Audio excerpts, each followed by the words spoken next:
You don't have to know somebody to grieve them. You don't have to have any relationship with them to grieve them.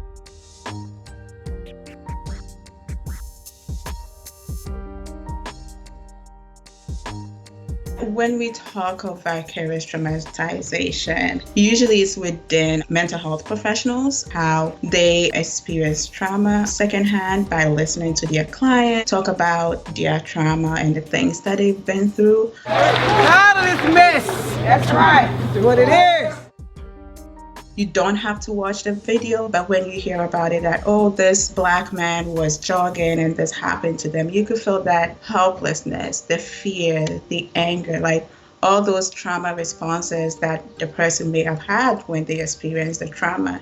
Hearing about it secondhand and not being there presently, you could still have those sensations. And for Black people in America, this is always the thing, that this could have been somebody that I know, because most of the time when this happens, it's people who look like us, people who we are friends with, people who we are in community with, so it hits home. So for me, I think it's not vicarious trauma. It's not only within the mental health profession, but it's also like the average person could also experience it.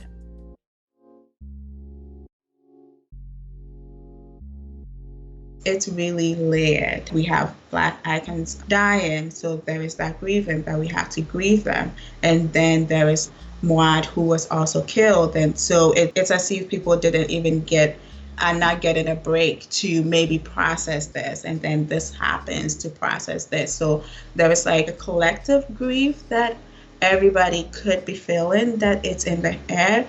And you don't have to know somebody to grieve them. You don't have to have any relationship with them to grieve them, that the grief that you're feeling, it's real.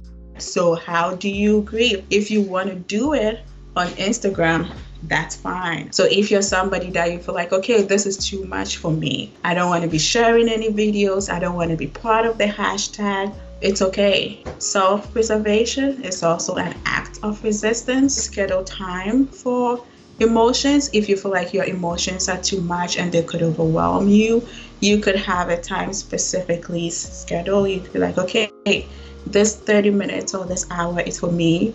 What am I feeling? Put like reminders on your phone to breathe.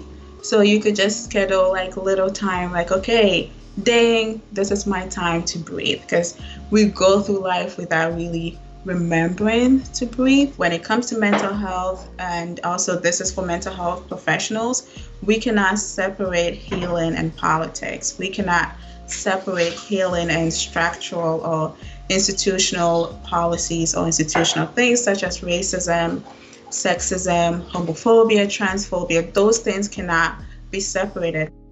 Now more than ever, it could feel like life is fragile, and that is so. But I also want to remind people that as people, as Black people, we are not fragile. We are not fragile, that we come from strength.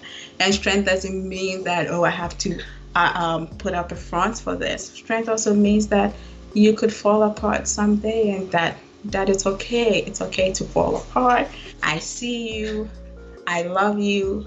I value you. Your existence is so valued. Even if the world tells you you're not, you are valued, you are loved. When you are not here, people are going to know you are not here. People are going to feel it. Don't let anybody tell you otherwise.